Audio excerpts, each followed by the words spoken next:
Imagine waking up one day feeling trapped in the same old routine, weighed down by invisible barriers that seem almost impossible to break through. You're struggling with addiction, battling inner demons, or simply feeling disconnected with your purpose. These challenges can make you feel like you're living on autopilot, maybe even disconnected from the vibrance, meaning of life. And yet, there is a way for us not just to overcome these obstacles, but for us to transform them into stepping stones towards becoming revolutionary men. So in today's episode, we're going to delve into the profound journey of breaking free from unconscious barriers and discovering the true essence of modern masculinity. And our guest is going to guide us through some steps we need to do to reclaim our life, to re-strengthen our relationships, and engage our communities in a way that are both powerful and authentic. So I can't wait to get into this conversation. Now, before we get into today's episode, let's come to grips about one other thing, and that is inevitably there will come a time in our lives when we will hit a wall. Whether it's a marriage that's not working, a career or business that's stagnated, or maybe you have a personal life that's completely flatlined. So if you're dealing with any of these or a combination of them and you're finally fed up with where your life is at, allow me to help you get clear on what needs to get done and how to do that so you can get on living the life you were meant to live. Just go to the Awaken Man net and download the free Setting the Compass exercise. Get started today. And with that, let's get on with today's episode. The average man today is sleepwalking through life, many never reaching their true potential, let alone ever crossing the finish line to living a purposeful life. Yet, the hunger still exists, albeit buried amidst his cluttered mind, misguided beliefs, and values that no longer serve him. It's time to align yourself for greatness. It's time to become a revolutionary man. Stay strong, my brother. Welcome, everyone, to the Revolutionary Man podcast. I'm the founder of the Awaken Man movement and your host, Alan DeMonso. As you listen to today's episode, think about the unconscious barriers that might be holding you back. What steps can you take to overcome these obstacles and become the best version of yourself? And then I want you to consider your definition of what modern masculinity looks like. How do you show up in your life, your relationships, and your community? What changes can you make to align more closely with your true purpose? It's our unconscious barriers or maybe even our blind spots that happen every day to everyone. And it is within these barriers that we are held back. And it's the biases, if left undetected and unmanaged, means the likelihood of us achieving our destiny, or at least the one you dreamed of, remain just that, a distant dream. So as men, how do we define ourselves? Masculinity go hand in hand with our unconscious barriers. And so how we go about addressing this is what today's conversation is all about. So allow me to introduce my guest. Marc Azoulay holds numerous licenses as a professional and addictions counselor, as well as being a certified group therapist. Marc is the founder of the Men's Therapy Online, and that's a community and healing hub for men who want to get back on their feet or take their lives to that next level. And with the help of a team of licensed clinicians, he provides ongoing men's groups, individual counseling, and powerful wilderness retreats for his members. He's got a background in psychoanalysis, neuroscience, and Buddhism. So Marc can help men uncover and destroy these unconscious barriers that continually hold them back. And his mission is to help men become the best versions of themselves and truly show up for their lives. Marc, welcome to the show today, my friend. How are things? Thank you so much. That was an incredible intro. That was epic. I'm ready to go. I'm ready to sign up for the Awakened Man. That's Yeah. Right on. Thanks, my friend. We were just talking before we got on the show that was on your podcast a little while ago, maybe about a year ago. And, we got a chance to finally connect and return the favor. So I'm really looking forward to this conversation because I was so intrigued with your work, Marc. But as you know, here at the Revolutionary Man, we talk about everybody being on a hero's quest. And each of us will have encountered a defining moment in our lives that really changed the course of our destiny. So tell us about how that defining moment in your life, and how did you get through it, and how did that experience shape you into the man you are today and the work you're doing? Yeah, so there's a lot there. I mean, I love the hero's journey thing. I think that's what we talked about when you were on my show. And yeah, I guess I'll give the quick overview of my life, and you can dig in where relevant. So I started my life, and I was a nerd. I was like bullied into the ground. So I love the hero stuff. I was like a Dungeons and Dragons player, right? I was a nerdy kid, played video games, read fantasy books. Like that was my jam. Unfortunately, I was born in rural Maryland. So I got trashed. I mean, that's like football and army country, and I was like an overweight Jewish kid with glasses. I stood no chance. And in that experience, right, one, I really distanced myself from men because I really wasn't accepted into the world of men, being that I wasn't into sports primarily. And two, you talked about unconscious barriers. I had this idea that I kind of made up when I was a kid, which is there's something wrong with me, right? A lot of kids feel that way. And I would go to my parents and I would say, hey, what's wrong with me? Right? I'm getting bullied. I'm getting called names. I'm getting like pushed into lockers. What's wrong with me? And my parents did what any good parent would do, is they said, nothing is wrong with you. We love you. Right? There's nothing wrong. It's their fault. As a kid, I could not reconcile this, right? Because I was like, well, clearly something's wrong because other people don't get treated this way. So the unconscious barrier that I built when I was, call it whatever, 6, 7 years old, not only is something deeply wrong with me, everybody is lying, right? Nobody will tell me what it is. So there's this like mysterious demon, this kind of thing that I can't quite grasp that is always fucking with me, basically, right? That everyone can see, but nobody will tell me what it is. And that unconscious barrier is what really screwed me up. So I ended up kind of like hating myself, right? Being really depressed, again, really overweight, not interacting, isolating. I was lucky that I was born as the internet was arriving, not when it was already here, but I could have easily been like an incel or a red pill or some of these guys that are out there now that are just like isolating and, stuck in the bubble. Like I am the target audience. I was a target audience for that. So then I went to college and I decided to reinvent myself in a way that I did a lot of young men do, which is drugs, rock and roll, and sex. So I made this literally fake persona, what is kind of toxic masculinity, where I would just take any drug. I'll try to sleep with as many women as possible. Like worked out. I lost a good amount of weight, which that was positive from it. But like I didn't want to be seen as being weak or as saying no. So I ended up saying yes to a lot of stuff, right? Including heroin, including a lot of cocaine, including like drug dealing and committing crimes. Like just like did not want to look like a coward and did not want to look weak in front of everybody. So to answer your question more directly, a defining moment is I actually overdosed. So I overdosed on heroin, overdosed on opiates. I was not an IV user, but I did smoke it, and it led to an overdose all the same. And luckily, I was dating the RA in my college, and she had Narcan. So she Narcaned me. She saved my life. If she was not there, I would be dead. Full stop. Right? I would have been doing it alone in my dorm room, and nobody would have found me. But she was there, and that was a wake up call. That was a wake up call, not just to like, oh my God, shit got real, but a wake up call that I've been lying to myself this whole time.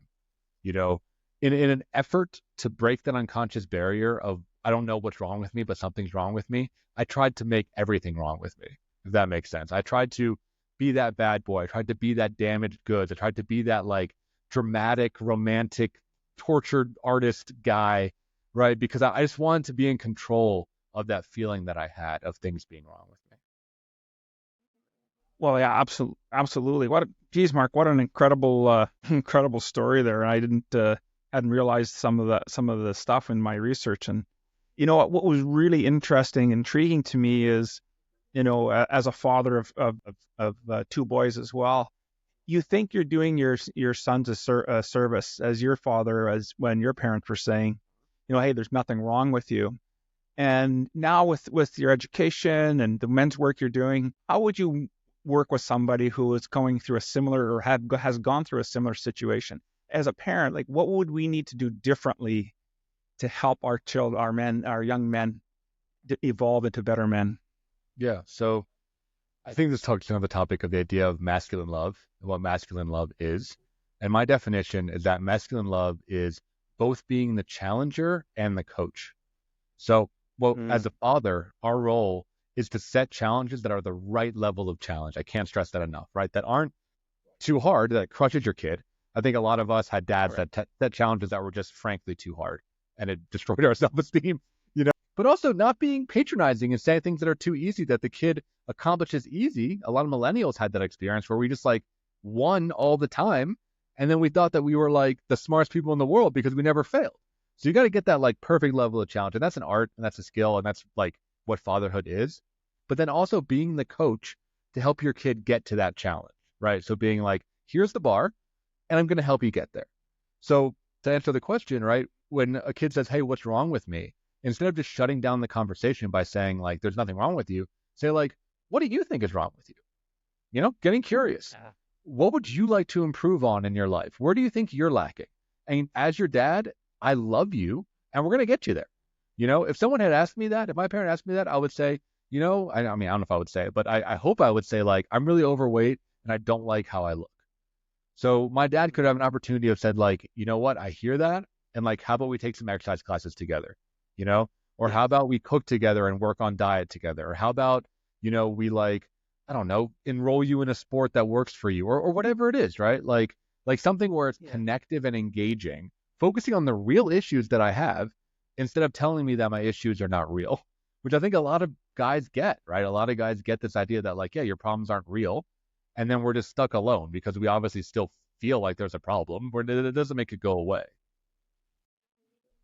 No, absolutely not. And, you know, and then what ends up by happening is that we start to lie to ourselves, right? And then it manifests and it shows up in in behaviors that what today we would call as toxic behavior, right? I'm not a believer in toxic masculinity. I believe there's toxic behaviors that exist, and that can exist in a wide spectrum. And so because we're trying to cover for that, right? It's our coping mechanism. And, you know, ultimately that's what you're doing, but you came through that other side, you know, and you were and realized that things needed to change. And so, you know, let's talk a little bit. Your work, a lot of the work that you do really is about helping men define what modern masculinity looks like. So what would be your definition of that? Yeah. So I think there's twofold, right? I think the one thing is kind of where the industry is, and the next one is where I take it further. So I think where the industry is getting in touch with your feminine side, which I think is really critical and really important, right? I think if you talk to a lot of therapists, they're going to say that men need to be more sensitive, men need to be more in touch with their feelings, men need to be more nurturing and loving and being supportive, which is all true. And I do that the modern man is both in charge and both has a relationship with, maybe it's a better word than in charge, is in a relationship with their masculine and their feminine. And I think a lot of men do need to nurture their feminine side. But I think what the world is lacking is actually healthy masculinity. And what that looks like is very different than getting in touch with their femininity. It looks like being an ethical leader. You know, it looks like practicing mastery or being an artisan is how I talk about with like a lot of guys, like getting really good at a craft, whatever the craft can be. It doesn't matter what it is. I know you have a background in cooking, right? I love cooking, right? Like the idea of like getting really good at something. Again, the thing doesn't matter. I think that's where modern masculinity comes in. Like being good at traditionally female roles, like, I don't know, pottery or poetry, doesn't matter. It's about like being good and pursuing artisanal beauty in something, I think is very masculine, being a craftsman.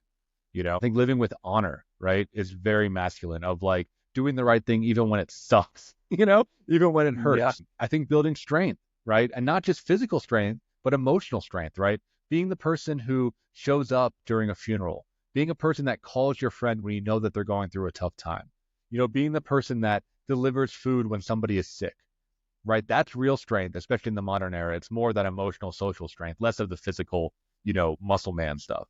And the last one is courage, right? Which is the idea of being scared and doing it anyway, right? Similar, which is different from bravery, which is not feeling scared.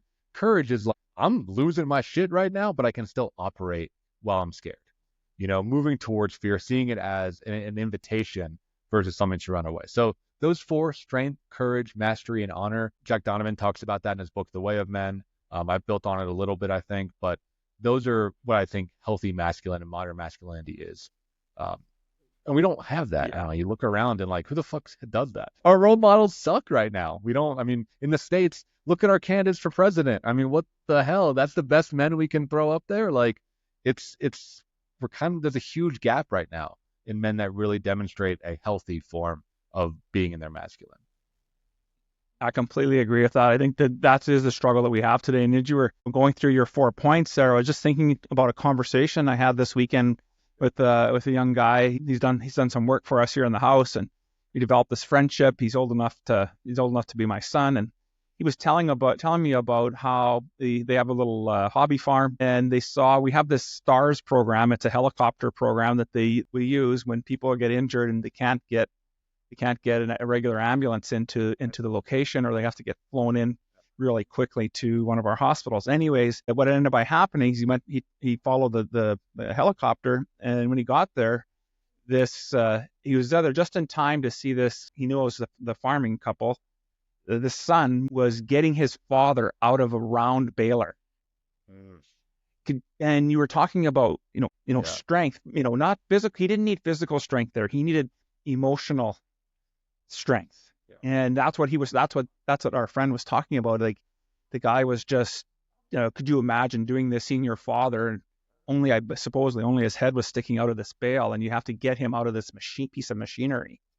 And I just thought, man, the courage and the fortitude that had to show up in that moment, was just unbelievable. And so that was what I was thinking about. That we need to have that ability, and the only way we get that ability is going through trial and tribulation. Right. And I know in your men's work, you guys deal with lots of different things, and so we know what it looks like to be a modern man. Now we've got our 4 pillars, and those are excellent. And so, what are some of the most common issues you're finding in your men's work? So, I work with a lot of millennial generation, and I think a lot of, again, the masculine literature needs to catch up. So when you talk about a lot of the masculine books, they talk about deprogramming like the macho jerk, right? And that's like our dads, right? The guy that like isn't in touch with his emotion, the guy that drinks too much, the guy that's like shut down and stoic. Like a lot of millennials, like those are our dads. But what I see for my generation is the complete opposite. And there's a great saying in AA that is actually, 180 degrees from sick is still sick. And I think the millennials are sick in this way, is that like, we went the complete opposite, where we became nice guys. We became people pleasers. We became ashamed of our masculinity. We became afraid of our power. We became really shut down and confused and lost. I mean, I can't tell you how many people of my generation, like, don't know what they care about. They're stuck in consumer mentality. They're just buying stuff, or they're just like, I don't know, trying to save up for a house, but they don't know why. They don't know where they want to live. And they're doing work that they're not connected to. Like, there's a lot of lost guys out there, and we're actually pretty meek as a generation. So a lot of this stuff around like the macho jerk doesn't apply to us, and a lot of guys bounce off of therapy for that very reason. But what I see with guys out there now is like actually needing to feel powerful but not feel oppressive, right? Because we don't want to be predators. We don't want to like hurt the people in our lives, especially the women in our lives. I think we really care about the women in our lives. But again, we've overcorrected.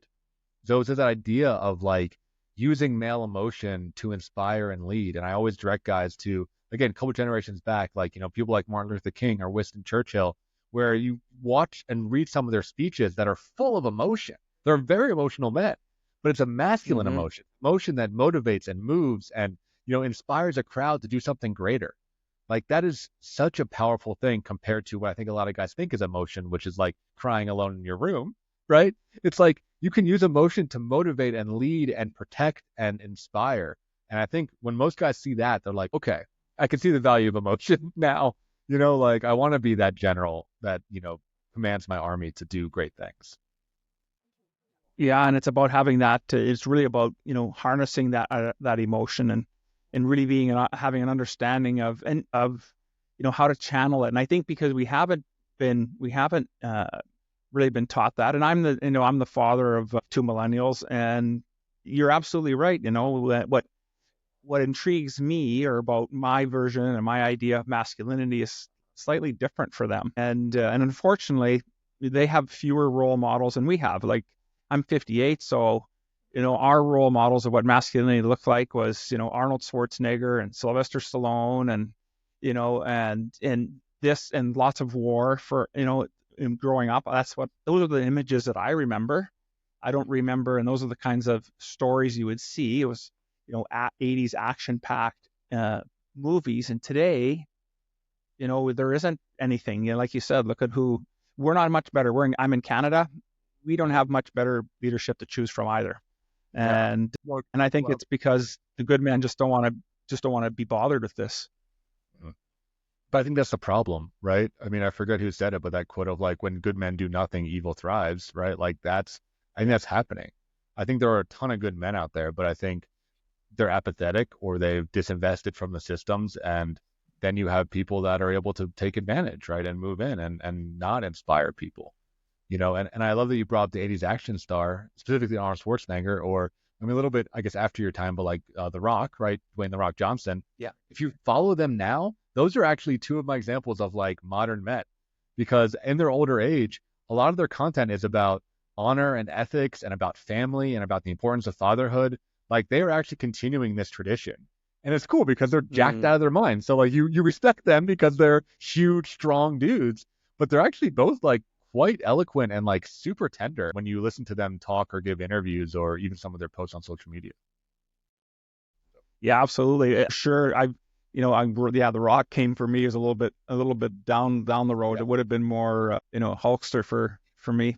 So I think of that in that era, but it was just the persona of, what it meant to be masculine, right? It was this rugged, stoic in the wrong way. I didn't really understand stoicism. Like my father hardly spoke, but when he did spoke, it was worth listening to. And so you would classify him as being very stoic, and not a lot of emotion. But I've learned, in my path, and I'm not sure if I was going to bounce this off of you, but really being, strong, healthy stoicism to me is what you were talking about earlier. It's about reining in that emotion, having just the right amount of emotion in the right time, at the right moment, with the right person. I don't know what you think about that. I agree, right? I mean, there's a couple metaphors that come to mind. One is, use it with my guys a lot, the metaphor of Zen archery versus Western archery, right? So like Western archery, it's about like shoot the arrow as far as possible and punch through like as many layers of armor as possible, right? Like if you can go, 300 yards and get through plate mail, you're a great archer, right? Whereas Zen archery, they actually use hay targets, right? And the idea is that you need to notch the arrow in the target. And if you go through the target, if you're too strong, you fail. So it's about controlling the force versus like, I'm going to punch it as hard as possible. It's not about distance. It's about control. And I think like as men, again, being the apex predator of planet Earth, right? Like I think we need to know that like men have dominated the earth. There's no ifs, ands, or buts about that. Like we are aggressive. We are super aggressive, carnivorous creatures. But it's about how do we channel that force and channel that aggression.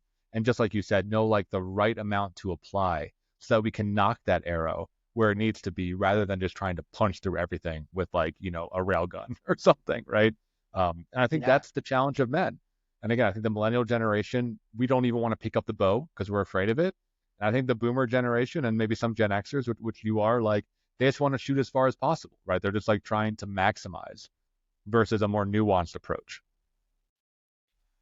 You hit the nail on the head. Like for the longest part of my life and my career, as discussed in your show, it cost me lots because the focus was so sharp on this is what I need to get done and almost at whatever the cost.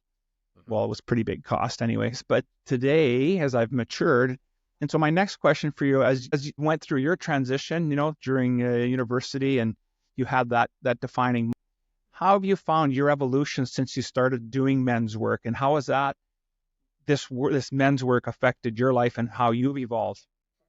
Yeah, so I mean, I swung all over the pendulum. So, coming out of that overdose experience, I went to Naropa University, which is a Buddhist university. It's one of two Buddhist universities in America. It was in Boulder, Colorado. And I swung all the way to kind of like the meek feminine side, right? So like, again, to recap, like born shy, right? Like very quiet, very shut down. Then went all the way to the like toxic, boisterous, sex, drugs, rock and roll, then swung back again to like being this like fake enlightened Buddhist guy where like nothing would touch me, kind of like you said about that stoicism, right? Like I'm like fake stoicism, right? The idea of like, I'm cool, I'm good, I got this spiritual bypassing, like nothing can hurt me. But really that was also fragile. But I like, I wore like mala beads and had like, Aladdin pants and stuff. And then I realized that I felt really empty doing that because what I was doing, I was disassociating, I was disconnecting from everything. And even though I thought I was like above it all, by thinking that I was not touching the ground, I wasn't really in the world. So it was by getting in touch with some of the more classical men literature, specifically a book called Iron John by Robert Bly, which I'm sure probably been mentioned, or King, Warrior, Magician, Lover, some during the men's movement that happened in the late 80s, early 90s. Those guys really spoke to me, and they pointed me even further back in history. So I love that you mentioned Stoicism, like Meditations by Marcus Aurelius was a big one. I started actually reading the original Buddhist text instead of just pretending that I did. And like some of those books were like really powerful too, and a lot of Legend of the Five Rings and the Bushido, and like really just trying to be like, what are men into, right? Like what are some of these ancient masculine traditions? And each of them spoke to me in a different way, and that kind of is on the trip I'm on now, which is the idea of like really reclaiming masculinity again, especially for my generation, which is more meek, and finding a healthy way and honor. Really, that traditional view of honor, I think, is something that we need, of like making decisions that are not hedonistic, because I think my generation is very hedonistic. We're very pleasure seeking, and we just seek comfort all the time. And I think that's what a boy does, right? A boy wants to be comfortable and wants to have fun, but a man wants to make commitments and actually like be part of a community. And I think real belonging comes from taking on commitments and responsibilities versus trying to shirk all that. And I spent a lot of my life shirking all that. I was like, oh, too hard, too much a pain in the ass, too inconvenient. I don't want to do it. Yeah.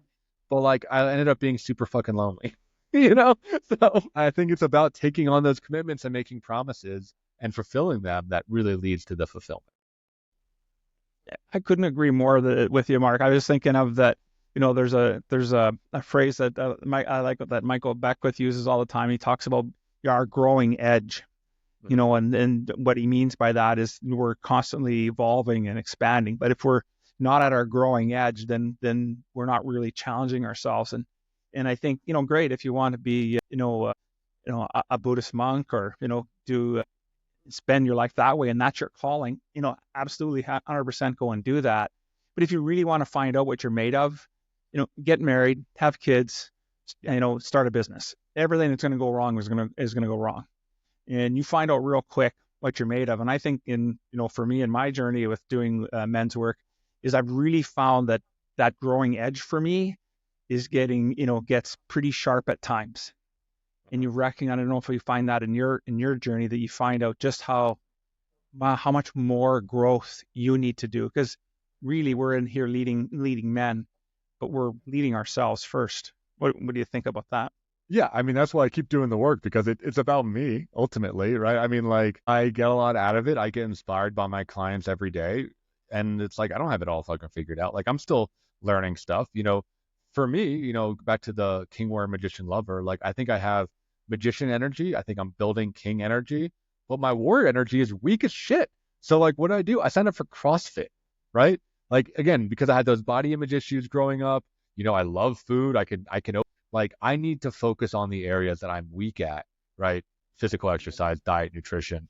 That's where my edge is right now. Is like, I can do the philosophy and talk and be a smart dude all day long, but like, if I'm ignoring my body, it doesn't matter.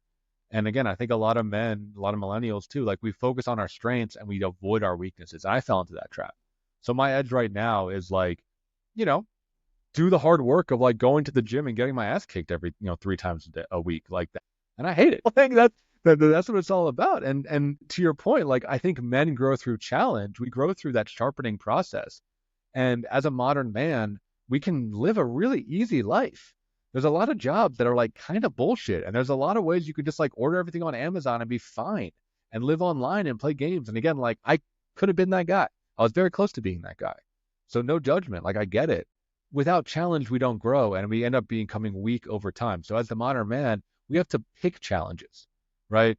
For a lot of guys, that's sports or, wilderness expeditions or retreats or whatever, right? But like, we need to actively seek challenge and bring it into our lives, because if we don't, we're going to be kind of soft, frankly.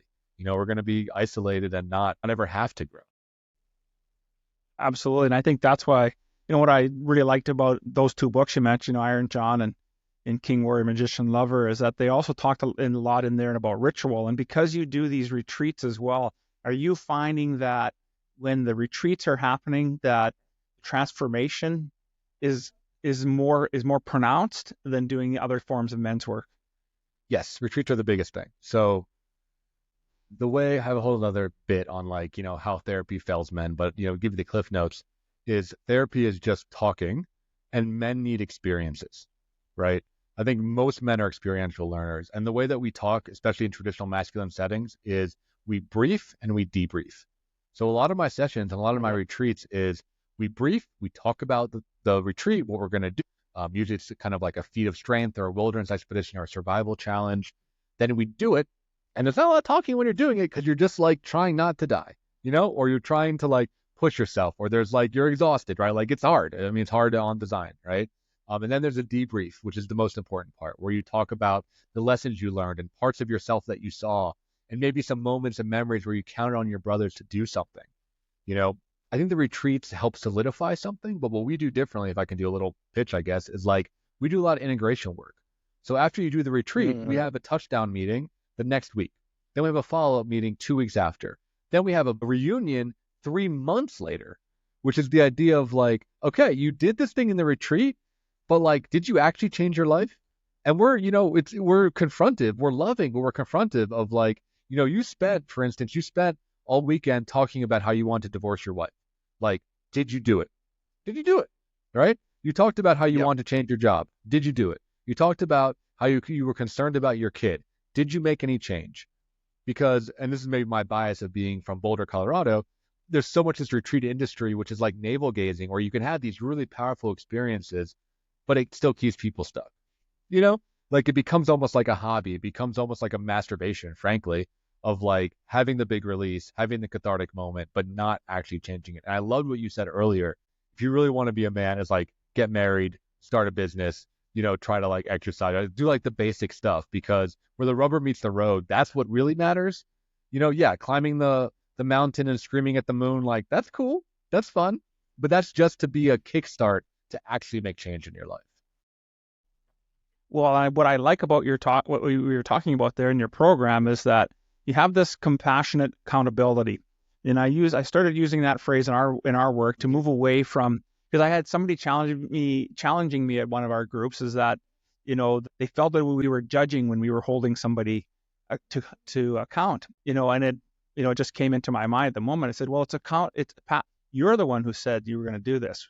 Right. You said you were going to do this by this date, and yet it's not done. So what's preventing you from doing it?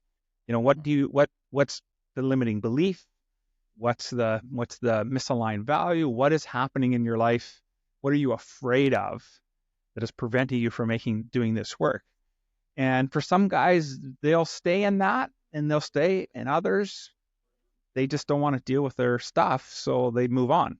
And it's unfortunate when I see that happen with men. And that used to really bother me in the early days. But after a while, I think I talked on your show that, my oldest son has a hard time making healthy decisions around drugs and alcohol, and he's always in a state of perpetual fear and abandonment, and so he just chooses poorly, and I can't live my life through him anymore. And I decided that just a few years ago. And then as I started doing men's work, I recognized similar patterns with some guys that, they rather know, they're more comfortable with the devil they know than the one they don't. What are you finding in your work? I think that's true. I think especially with addiction, it needs to get bad. And for some people, it needs to get really bad. And that sucks when that's your kid. So I have a lot of empathy, as a recovering addict, like it has to get bad. Like I had to fucking die, almost die, to like even see it. And like I had friends that were overdosing. I had friends that literally died. I had close calls with the law because I was selling drugs. I was in jail. Like I had all these messages, and it took like, lips turning blue, fucking waking up in the hospital to like actually make a change. Like that's how bad it has to get for some guys. And mine wasn't even that bad compared to what some other people go through, like homelessness and, abusive relationships and things like that. Right. But it's tough. And I think guys need that wake up call. There's back to stoicism, right? There's a great quote from Meditations where Marcus Aurelius says, the soil doesn't lie. And he talks about how men need this experience. He talked about gardening, where like you either win or you lose, and the soil will not lie to you, right? Like either you grow the tomato or you don't. And like you can't bullshit yourself. And I think, again, an epidemic that a lot of men have, a lot of younger men have, is there's a lot of bullshit out there. There's a lot of people that are holding our hands. There's a lot of people that are lying to us, that are telling us that we did a good job when we really didn't, that are holding back feedback, because they're afraid it's going to hurt our feelings. They're playing nice. So I love that you talk about that compassionate accountability, because I think men need that mirror. We're so hungry for it. And again, a mirror doesn't judge you. It's just a mirror. It's just saying like, hey, this is what I see. You do with it what you want, but like, this is what I see.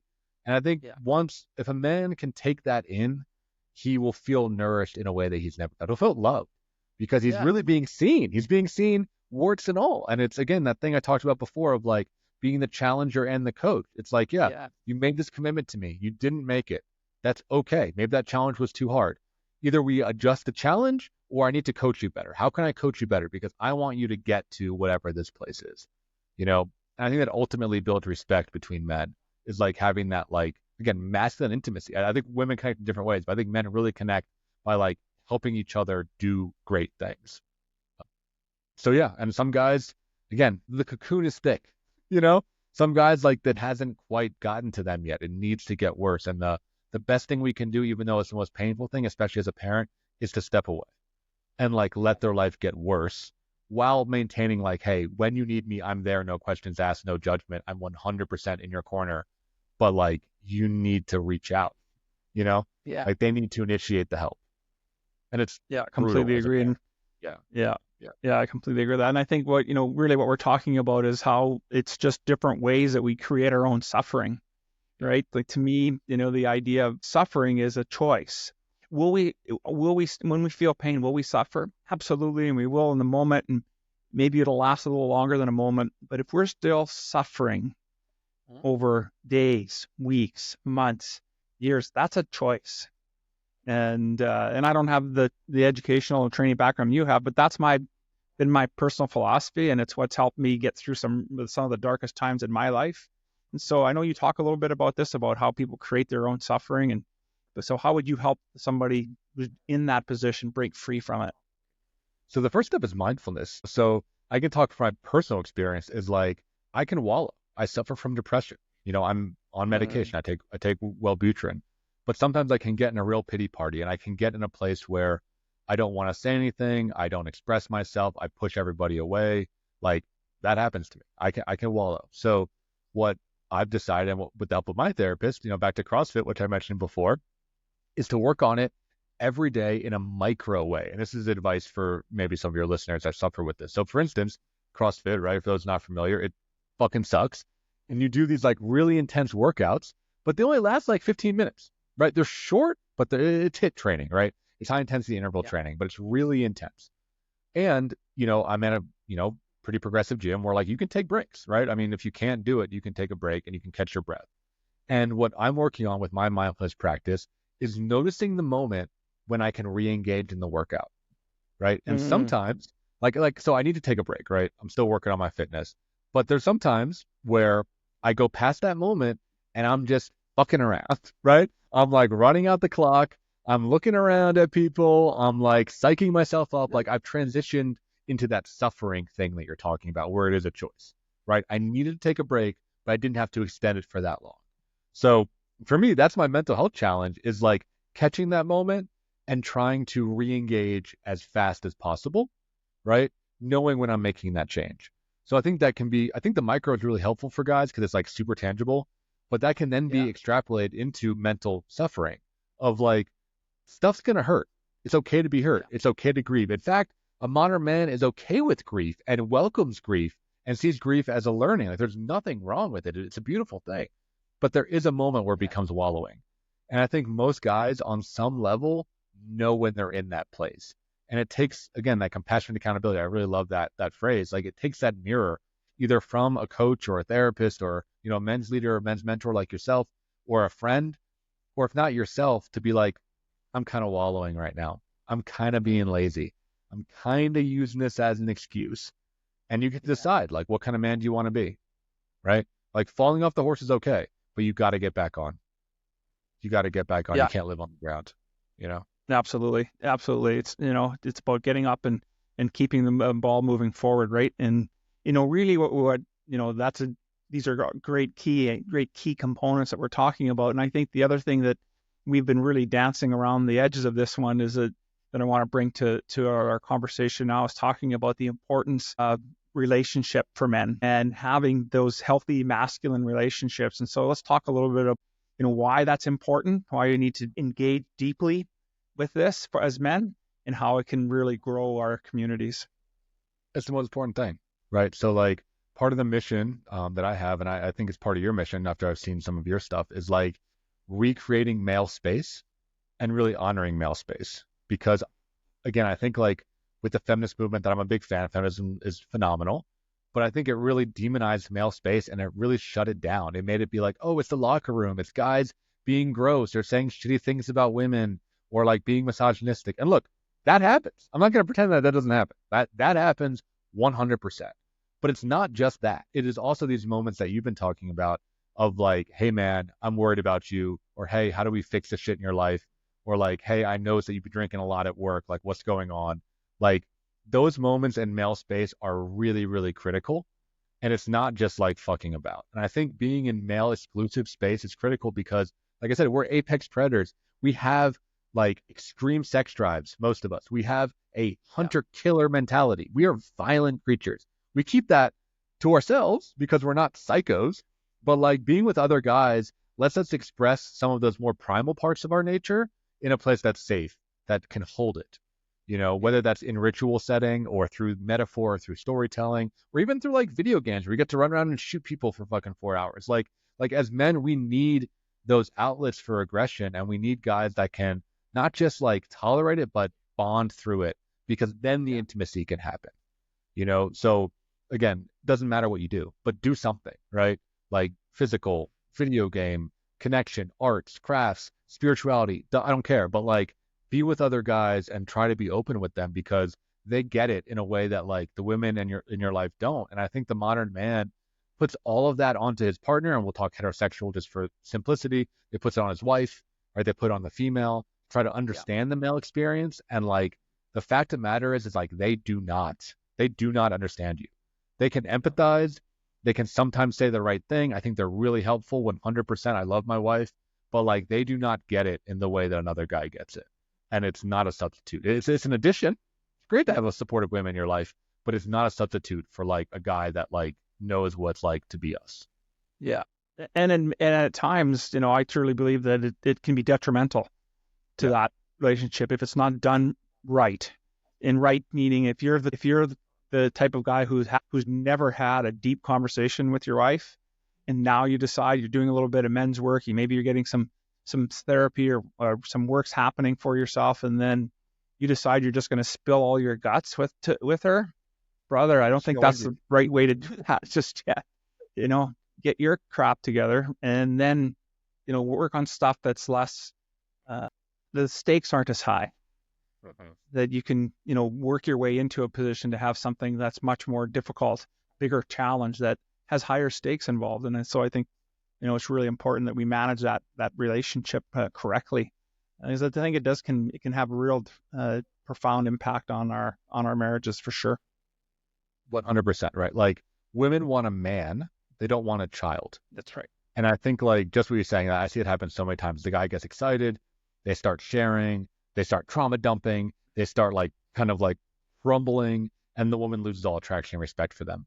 And it's like a sad truth because I think women say they want our feelings, but they don't want it in that way. They don't want us being pathetic. Yeah. Again, they want that Martin Luther King. They want that, Winston Churchill. They want that impassioned, feeling-centered man that can like leverage and use emotions and like has mastery and can ride the waves and can be there. But they don't want like the sniveling, person. Yes. And I think like, it's a whole other conversation, but I think like a lot of ancient traditional cultures, you would become a man in communities of men. You would leave your family, leave your mother, frankly, right? Yeah. And like become a man with other men. I really do think that only a man can make you a man, right? And then you can to your woman, right? You can then return and be the man in the relationship. But the mother energy only takes you so far. It took you the first 14 years of your life, but it can't take you all the way there. That's right. I completely agree. I was just thinking about, we did a couple of years ago, we did a lesson series on G.S. Youngblood's book, The Masculine in Relationship. And what a profound shift. It's probably the most engaged group sessions we had, those 30 sessions that we did over his book. And it was actually exactly what you're talking about right there, Marc. It's about really, being in a leadership role, right? And understanding what it means to lead our spouses, our partners. And so, when we don't understand that and we haven't decoupled, effectively from our mothers, then we'll struggle with that. And so I think a lot of us guys have gone through that. I think that's pretty common, and it's maybe even more prevalent today with your generation, with millennials, because as we didn't want to say anything to upset our children. Everybody gets a prize for competing. No, there was no winners. We don't keep score anymore. We don't, because we had to protect little Johnny's feelings so that he can grow up what we think is healthy. And what we've really done is done a disservice to him, because the world's a cruel place. Little Johnny realized real fast when he leaves that life isn't fair. We have to teach our men today what it means, what happens when life isn't fair, and how we can rebound. Yeah, and how to get better, right? Like in your story, like little Johnny, because he was never told that he needed to get better, he never learned how to learn. Yeah. Right. Versus again, like the message I keep saying is like, thing to say is not like, hey Johnny, you're a loser because you're slow, but like, hey Johnny, I noticed that you're in the back half of the pack. Like, how can we get you to the front half? Yeah. Right? Like teaching men that there is a hierarchy. You can't just like ignore that, but like you can climb it. You can get better at stuff. I think a lot of millennials, like we all thought that we were the best at everything. And then, we hit the real world and it's like, oh shit, yeah, we actually suck at a lot of stuff. We suck at a lot of stuff, because we never learned how to learn. Well, yeah, exactly. 100%. Yeah. I'm sure through your course of your life, Marc, you've had one or two mentors that have really impacted your life. And so what's been the best piece of advice you've been given, and how is it still serving you today? God, there's so many mentors. I mean, the ones that come to mind, my current mentor is a man named Rick Tivers, who is my therapist and mentor, and he's been my couples counselor, and we co-facilitate retreats. Like we do all kinds of shit together. And then my very first therapist, Dr. Jeff Beyer, was big, and he like really showed me masculine love and showed me the idea of giving a shit and having these kind of fireside chats that like I never had, growing up. My dad's awesome, but he's very masculine, but he shows his love through acts of service, not through like emotional connection. And I always had this fantasy, probably from books and movies, of like, sitting on the campfire and getting like the talk about like life, and never quite got that. I got a lot of real good stuff from him. Now I do love him a ton. But yeah, as far as like advice, I think, and we mentioned it before, it's the idea of like real courage means being afraid. Mm. I think that's really what I would say. And what really changed my life is like not seeing fear as something to avoid, but something to embrace. And just because I feel afraid doesn't mean I shouldn't do something. Right. Because again, as someone who was bullied, as someone that lived in a lot of fear, as someone that has struggled with anxiety and depression at different times of my life, like my fear would shut me down because I thought that was wrong. That is what was wrong with me. Right. I thought I was a coward. I thought like other people didn't feel afraid. I thought that everybody was super confident. And like, I just wasn't. I'm still not. I mean, I can project it, but like, it's the idea of like being able to operate while afraid, I think is the big thing. Not letting it control you, I think is probably the biggest advice. And lessons. I mean, there's so many retreat experiences and spiritual shit I've done that like evokes fear on purpose so that you can then learn how to work with it. Right. So like, that's been helpful for me too. It's like not just the advice, but the like lived experience of overcoming fear again and again. I love that. Absolutely. That's an outstanding piece of advice. And so what a great way to wrap up our conversation here today, Marc. So I want to say thanks a lot, my friend, for being on the show and really showing us, how we can be just much more productive and what it really looks like to be a modern man. And I think a modern man, whatever era, whatever our age is, however old we are, we can become modern men and really embrace the idea of what true healthy masculinity looks like. And so if men are interested in getting a hold of you and participating in your work, what's the best way for them to do that? Yeah, best thing is go to the website. It's menstherapy.online. We have the individual work, we have the groups, we have retreats. We also have a ton of free shit. So like, just like look at that. We have like a podcast that, Alan's been on. We have, online courses. A couple of them are free. We have like, all the social media stuff that's giving you motivation. Like, in my journey, I had a lot of digital mentors and virtual mentors, influencers and authors, all throughout history that I was mentioning. And like, I'd be honored if I could be one seat at the table, one voice for you. So like, obviously we want you to come to the stuff, we're taking the services, but like, just check out the stuff, men's therapy done online. Maybe something speaks to you. So anyway, I'm going to make sure that's on in these show notes, as well as anywhere else that you are on social media, to make sure folks can get a chance to get a hold of you. Once again, Marc, thank you so much for being on the show, brother. Really loved our conversation today. Thank you so much. It was a fantastic conversation.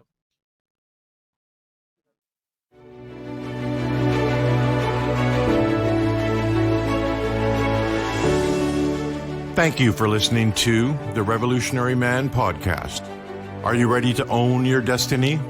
To become more the man you are destined to be?